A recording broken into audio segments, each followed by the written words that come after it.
Mi esposa me destruyó legalmente, me quitó a mis hijos y usó la ley como arma. Todo mientras se hacía la víctima frente a todos.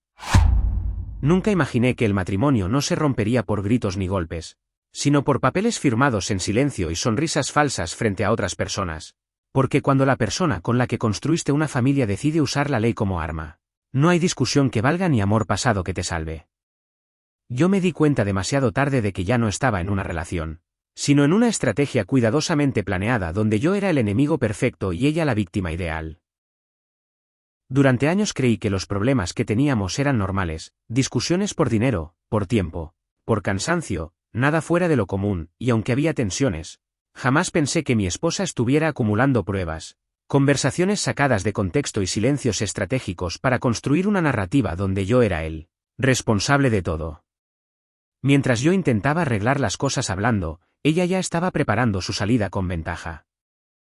El primer golpe no fue el divorcio, fue el cambio en su actitud con mis hijos, porque empezó a hablarles de mí como si yo fuera alguien ausente incluso cuando estaba en casa, sembrando dudas, incomodidades, pequeñas frases que parecían inocentes pero que poco a poco me alejaban de ellos. Yo lo notaba, pero no entendía hasta qué punto estaba siendo desplazado emocionalmente de mi propio hogar. Una noche, después de una discusión aparentemente normal, me pidió que me fuera unos días para calmarnos. Y aunque algo dentro de mí sospechó, acepté porque aún creía que el diálogo era posible. No sabía que esa decisión sería usada en mi contra, que ese acto de buena fe se convertiría en abandono en los documentos legales que ya estaban en preparación. En cuestión de horas, mi casa dejó de ser mía. Días después me llegó la notificación oficial, demanda de divorcio, custodia total para ella, orden de restricción temporal por seguridad emocional de los menores.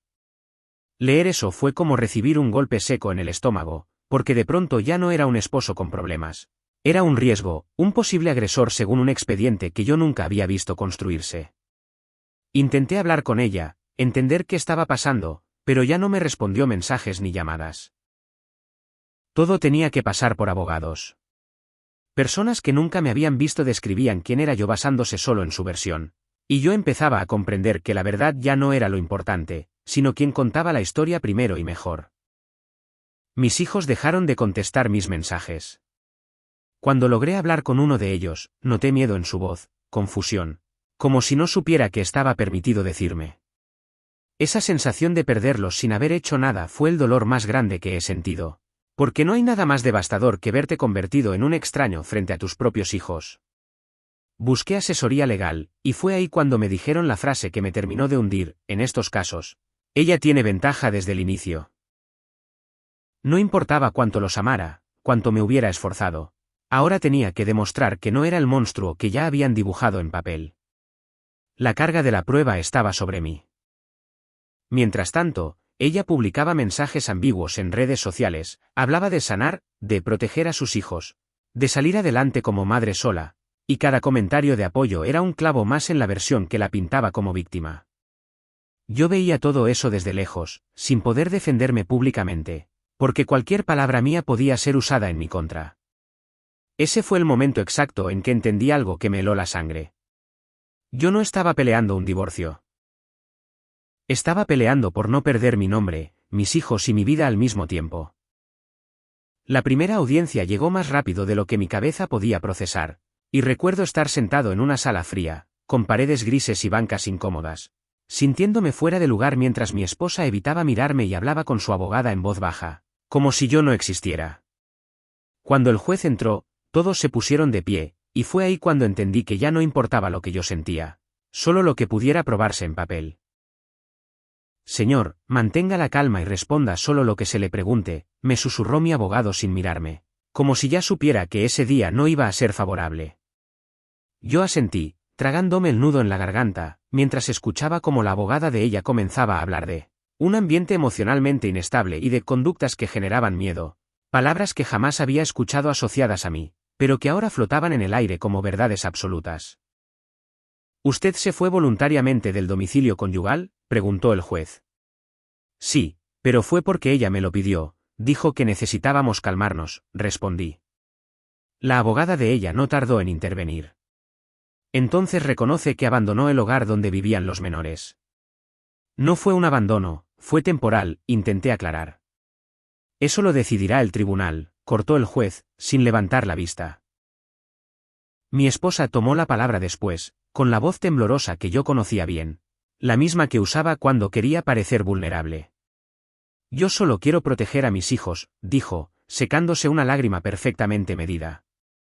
Él no es una mala persona, pero no es estable emocionalmente. Cada palabra suya era un golpe, porque no gritaba, no acusaba con rabia, simplemente insinuaba. Y esas insinuaciones eran más peligrosas que cualquier insulto. Al salir de la audiencia, intenté hablarle. ¿Por qué estás haciendo esto? Sabes que no es verdad, le dije en voz baja.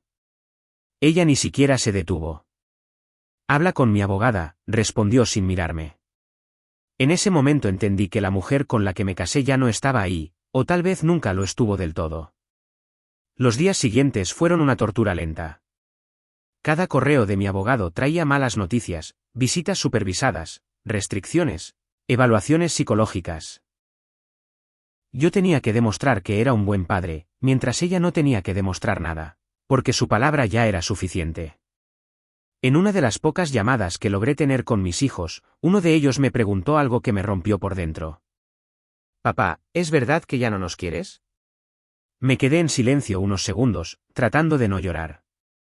Claro que los quiero, más que a nada, respondí. Mamá dice que te fuiste porque ya no querías estar con nosotros. Esa frase me persiguió durante semanas.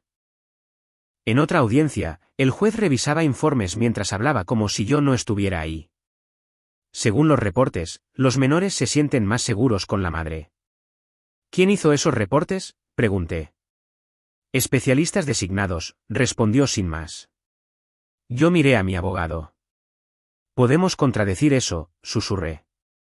Es difícil, estos procesos suelen favorecer la estabilidad actual, contestó, resignado. Mi familia empezó a dudar también. Mi propia madre me llamó una noche. Hijo, dime la verdad, ¿hiciste algo que no me estás diciendo? Sentí que el piso se abría bajo mis pies. ¿Tú también dudas de mí?, le pregunté. Ella lloró del otro lado de la línea. Es que ella se ve tan convencida. Colgué sin decir nada. Ese fue otro golpe que no vi venir. Mientras tanto, mi esposa seguía construyendo su imagen pública. Estoy haciendo todo por mis hijos, decía a quien quisiera escucharla. No es fácil ser madre sola. Y yo, atado legalmente, no podía defenderme sin parecer el agresor que ella decía que era. Cada silencio mío la fortalecía, pero cada palabra podía hundirme más. La guerra legal se volvió psicológica. Empecé a dudar de mí mismo, a repasar discusiones pasadas, preguntándome si en algún momento había sido tan malo como ella decía. Dormía mal, comía peor, y cada vez que entraba a una sala de audiencias sentía que estaba entrando a un juicio donde el veredicto ya estaba decidido. El día que el juez dictó custodia provisional completa para ella, apenas pude mantenerme en pie. Esto no es definitivo, me dijo mi abogado. Pero yo ya sabía la verdad, cuando la ley te pinta como el problema, demostrar lo contrario puede llevar años. Y en ese tiempo, puedes perderlo todo. Y mientras ella se iba de la mano de mis hijos, escuché al juez decir algo que todavía resuena en mi cabeza. Lo hacemos por el bien de los menores. Ese fue el momento en que entendí que esta historia no iba a tratar de un divorcio. Iba a tratar de sobrevivir a una mentira bien contada. El desgaste empezó a sentirse en cosas pequeñas, casi invisibles, como olvidar en qué día estaba o quedarme mirando la pared sin recordar qué iba a hacer después. Y fue ahí cuando entendí que esta guerra no solo se peleaba en juzgados, sino dentro de la cabeza. Cada notificación del celular me provocaba un sobresalto. Cada correo del abogado me apretaba el estómago antes incluso de abrirlo. Porque ya me había acostumbrado a que casi todas las noticias fueran malas o, en el mejor de los casos, insuficientes. Una tarde, mi abogado me llamó con un tono serio que ya reconocía demasiado bien. Tenemos un problema, dijo sin rodeos. ¿Qué pasó ahora?, pregunté, intentando sonar calmado. Ella solicitó ampliar la orden de restricción emocional. Alega que tus mensajes confunden a los niños. ¿Mis mensajes? Solo les digo que los amo, respondí, incrédulo. Lo sé, pero lo presenta como presión emocional. Tenemos que tener cuidado. Colgué con las manos temblando, dándome cuenta de que incluso amar a mis hijos estaba siendo reinterpretado como algo peligroso. Las visitas supervisadas fueron una humillación silenciosa. Nos sentaban en una sala con juguetes viejos y una trabajadora social tomando notas mientras yo intentaba comportarme como un extraño amable, midiendo cada palabra, cada gesto, cada abrazo. «Papá, ¿por qué no vienes a la casa?», me preguntó mi hija una vez, mirándome con una mezcla de curiosidad y miedo. «Porque ahorita no me dejan, pero eso no significa que no quiera estar con ustedes», le respondí despacio. La supervisora levantó la vista y anotó algo. «Recuerde no hablar de temas legales», me advirtió después, como si explicar mi ausencia fuera un delito. Mi esposa aprovechaba cada oportunidad para reforzar su versión. Un día, mientras dejaba a los niños, me dijo en voz baja, sin mirarme: «No hagas esto más difícil. Si cooperas, todo será más rápido». «¿Cooperar con qué?», le pregunté. «Con aceptar que esto es lo mejor», respondió, fría. En ese momento entendí que su objetivo no era proteger a los niños, sino cansarme, quebrarme, empujarme a aceptar una versión de la historia donde yo era el villano funcional. El golpe más duro vino de mis propios hijos. En una visita, mi hijo mayor evitaba mirarme. «¿Estás enojado conmigo?», le pregunté con cuidado. «Mamá dice que te pusiste agresivo cuando estabas con nosotros», murmuró. Sentí que el aire se me iba. «¿Tú me viste así?», pregunté. Negó con la cabeza, confundido. «Pero, ella dice que es mejor que no estemos solos contigo». No supe qué responder. ¿Cómo se defiende uno de algo que no ocurrió sin desmentir a la madre frente a sus propios hijos? Empecé a dormir cada vez menos. Las noches se llenaban de pensamientos repetitivos, de escenas pasadas reinterpretadas una y otra vez, buscando errores, momentos que pudieran haber sido usados en mi contra. En una de esas noches llamé a mi hermano, buscando apoyo. «Necesito que me ayudes, que hables por mí», le dije. Hubo un silencio largo del otro lado. «Mira, yo no sé qué creer», respondió al final. Esa frase me dolió más que cualquier resolución judicial.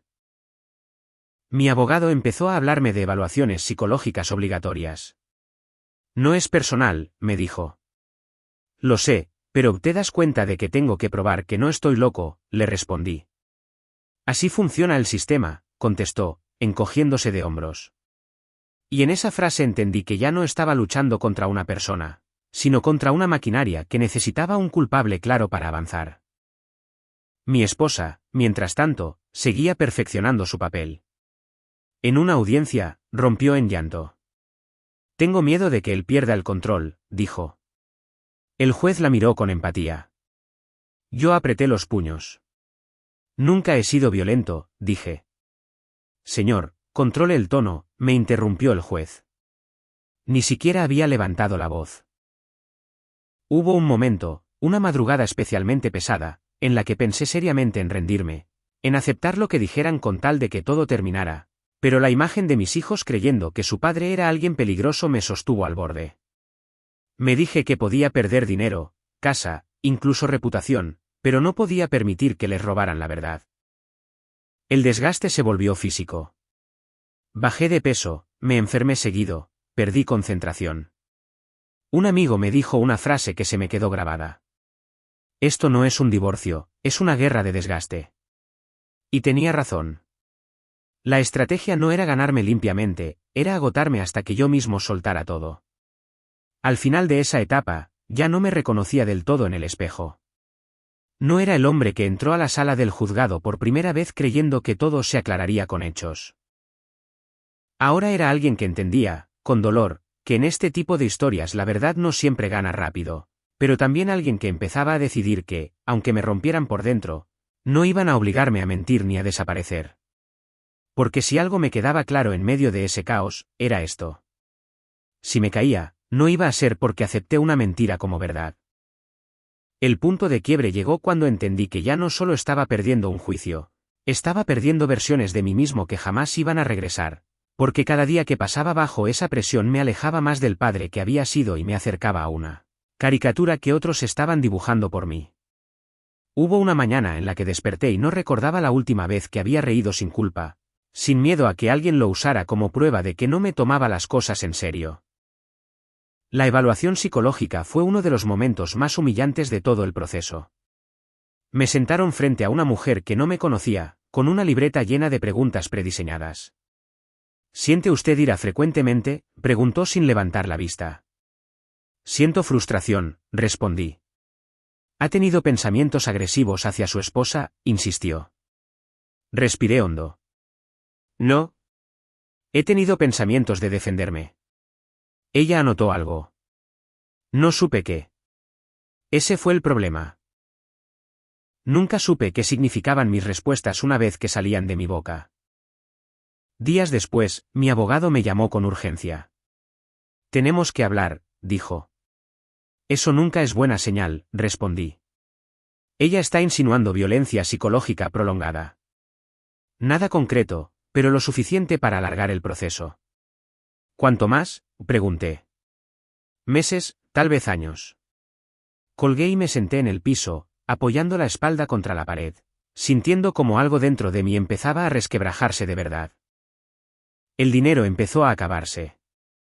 Honorarios, trámites, evaluaciones, traslados. Todo costaba. Vendí cosas, pedí préstamos, cancelé planes que jamás pensé cancelar. En una llamada, mi abogado me soltó la frase que más temía. Si aceptas un acuerdo, podríamos acelerar las visitas. ¿Qué acuerdo?, pregunté. Reconocer cierta responsabilidad emocional, nada penal. Responsabilidad por algo que no hice, dije. Hubo silencio. A veces el sistema no busca la verdad, busca cerrar expedientes, respondió. Esa noche no dormí. Me quedé sentado, pensando en la palabra responsabilidad, y en cómo podían obligarte a cargarla aunque no te perteneciera. Pensé en mis hijos, en cómo algún día podrían leer un papel donde su padre aceptó algo que nunca ocurrió. Esa idea me revolvió el estómago. Prefería perder tiempo que perder la verdad. Mi esposa empezó a presionar de otra forma. Un mensaje corto, frío. Si sigues así, los niños van a crecer sin ti. No era una amenaza directa, era peor, era una promesa disfrazada de preocupación. No respondí. Aprendí que cualquier respuesta era una trampa. La familia empezó a dividirse. Algunos me decían en privado que me creían, pero ninguno lo decía en público. Otros repetían lo que ella decía, convencidos de que algo debía haber hecho. Mi padre me soltó una frase que me dejó vacío. A veces es mejor aceptar para que todo termine. ¿Aceptar qué?, le pregunté. ¿Qué perdiste? Ahí entendí que estaba solo de verdad. Hubo una audiencia especialmente dura donde el juez, cansado, miró el reloj más veces de las que me miró a mí. Señor, ¿está dispuesto a cooperar para el bienestar de los menores?, preguntó. Siempre lo he estado, respondí. Entonces considere opciones menos conflictivas. Traducción, cede. Réndete. Firma. Salí de esa sala con la sensación de haber sido triturado lentamente. No había gritos, no había escenas dramáticas, solo desgaste constante, como una gota cayendo sobre la misma piedra hasta partirla. Y aún así, en medio de todo, algo dentro de mí se negó a romperse del todo. Esa noche, frente al espejo, me miré largo rato y me dije en voz baja algo que no había dicho en meses. Todavía soy su padre. Y aunque el sistema, mi esposa y parte de mi familia parecían decididos a borrarme, esa frase fue lo único que me sostuvo para no aceptar una mentira cómoda a cambio de una verdad enterrada. El cambio real comenzó el día en que entendí que resistir no era suficiente, que aguantar golpes legales y emocionales sin una estrategia solo me estaba consumiendo lentamente. Así que por primera vez dejé de reaccionar y empecé a planear. Llamé a mi abogado y le dije algo que nunca antes me había atrevido a decir. Quiero pelear esto bien, aunque tome tiempo. Ya no voy a ceder por cansancio. Del otro lado hubo un silencio breve. Entonces vamos a necesitar pruebas, testigos y paciencia, respondió. La tengo, dije, aunque por dentro no estaba tan seguro.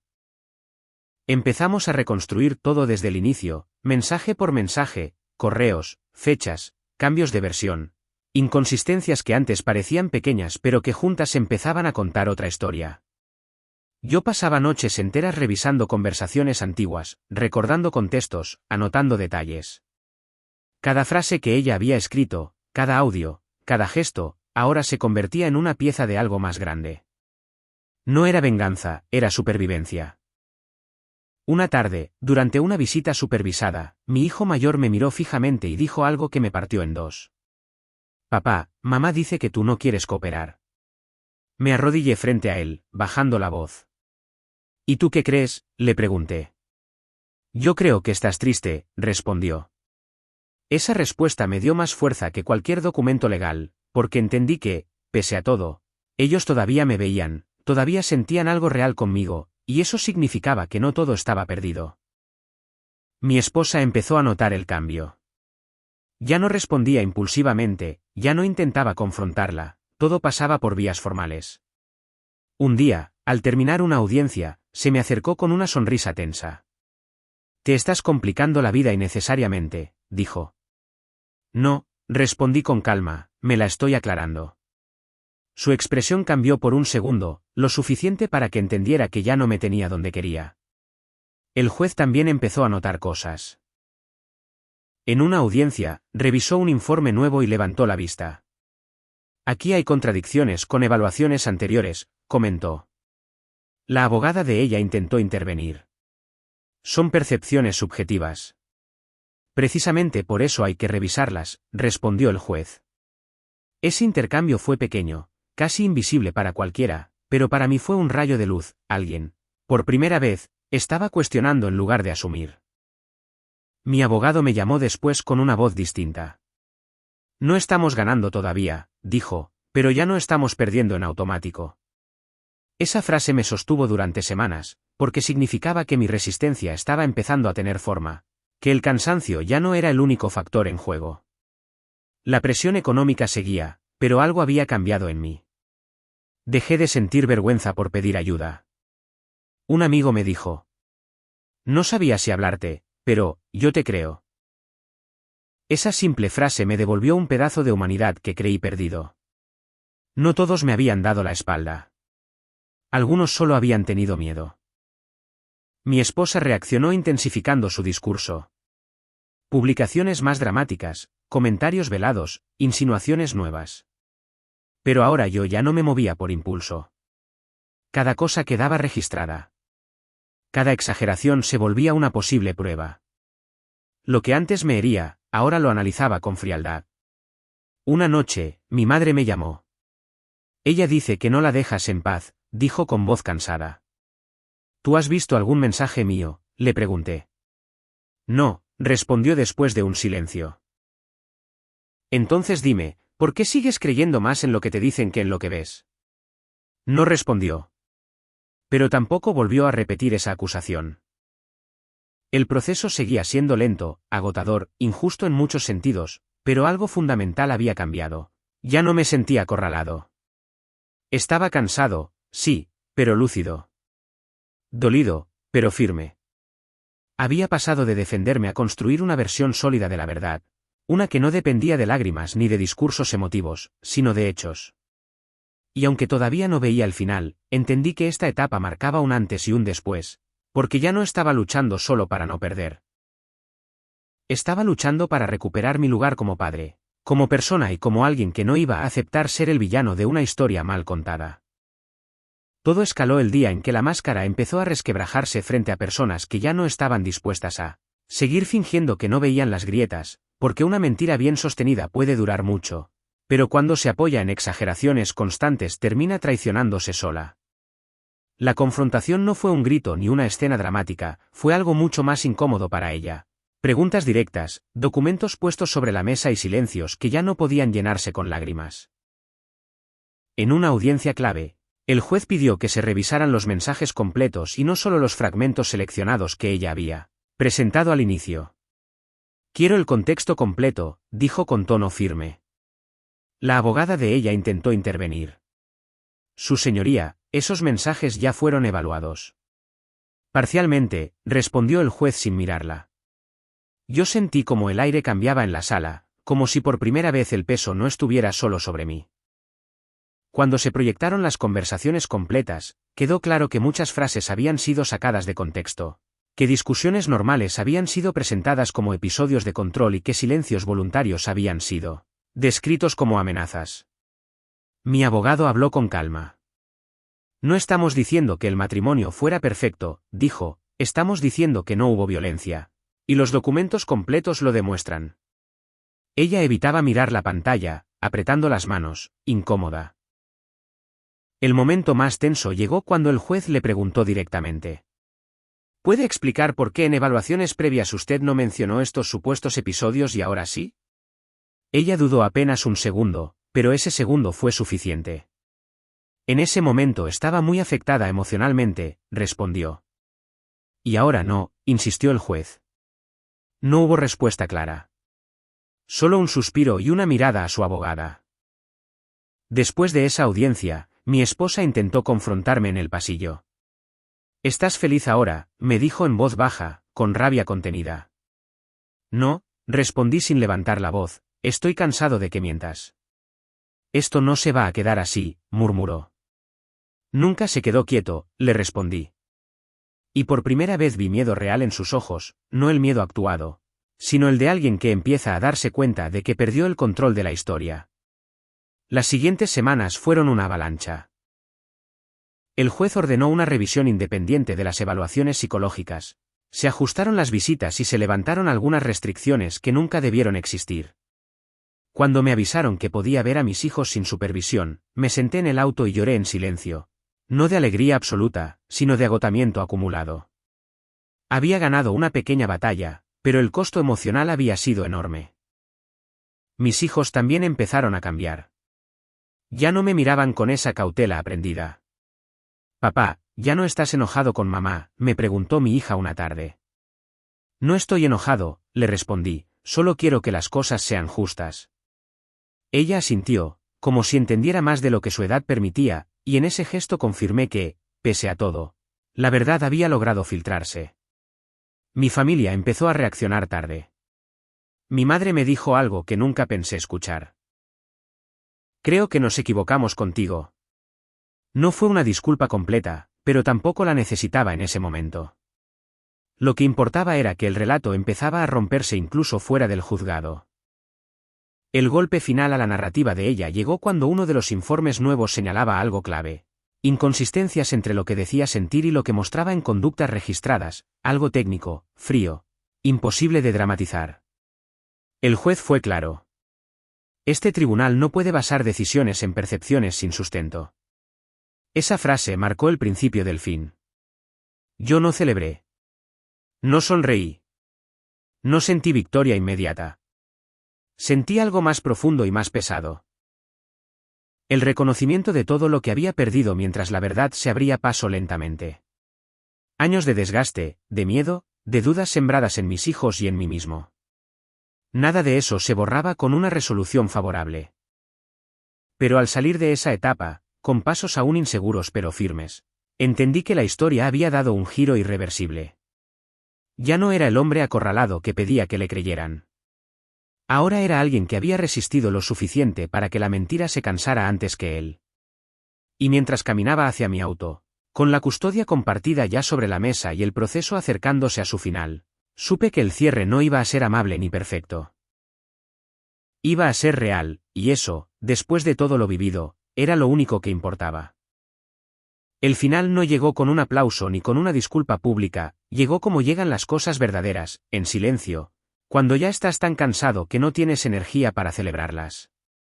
La resolución final se leyó en una sala casi vacía, con el juez enumerando puntos técnicos, porcentajes de custodia, responsabilidades compartidas y advertencias claras sobre el uso indebido del sistema legal. Yo escuchaba todo con la espalda recta, pero por dentro sentía un peso enorme soltarse poco a poco, como si por fin me permitiera respirar después de años bajo el agua. El tribunal determina que no existió violencia comprobable por parte del padre, dijo el juez con voz neutra. Esa frase, tan fría y tan breve, valía más que cualquier discurso, porque era la primera vez que una autoridad decía en voz alta lo que yo había sabido desde el principio. No dijo que ella mintió, no la señaló directamente, pero dejó claro que la narrativa que me destruyó no tenía sustento. y en ese momento entendí algo brutal. El sistema rara vez castiga la mentira, pero a veces deja de premiarla. Mi exesposa no me miró cuando terminó la audiencia. Se levantó rápido, habló con su abogada y salió sin despedirse, sin lágrimas, sin ese papel de víctima que tanto había perfeccionado. Ahí supe que ya no había nada más que exprimir de la historia, que cuando la mentira deja de ser útil, se abandona como un disfraz viejo. No sentí alivio viéndola así. Sentí cierre. La primera tarde completa con mis hijos fue extraña y hermosa al mismo tiempo. No sabíamos bien cómo comportarnos después de tanto tiempo condicionado por visitas, reglas y supervisiones. ¿Puedo quedarme aquí?, preguntó mi hijo señalando el sillón. «Puedes quedarte donde quieras», le respondí. Esa simple frase me quebró por dentro, porque me recordó todo lo que nos habían quitado sin necesidad. Con el paso de los meses, la relación con ellos empezó a sanar de verdad. No porque olvidaran lo que pasó, sino porque los niños sienten cuando algo es auténtico. Ya no había discursos preparados ni miedo a decir ciertas cosas. A veces preguntaban: «Papá, ¿por qué mamá decía eso de ti?». Yo respiraba hondo antes de responder. «Porque los adultos también se equivocan», decía. Nunca hablé mal de ella. No porque no doliera, sino porque entendí que mis hijos no necesitaban más veneno. Mi familia, tarde y torpemente, intentó recomponerse alrededor de mí. Algunos pidieron perdón. Otros solo actuaron como si nada hubiera pasado. Yo aprendí a aceptar hasta donde podía, a poner límites sin rencor, porque después de pasar por algo así, aprendes que no todo se repara y que no todo el mundo merece volver al mismo lugar que tenía antes. Lo más difícil vino después, cuando el ruido se apagó y me quedé a solas con las consecuencias internas. La desconfianza, la hipervigilancia, el miedo a que cualquier conflicto pudiera escalar otra vez. Fui a terapia, hablé de lo que nunca pude decir en voz alta durante el juicio, lloré lo que no me permití llorar cuando tenía que verme fuerte. Sanar no fue heroico, fue incómodo, lento y profundamente necesario.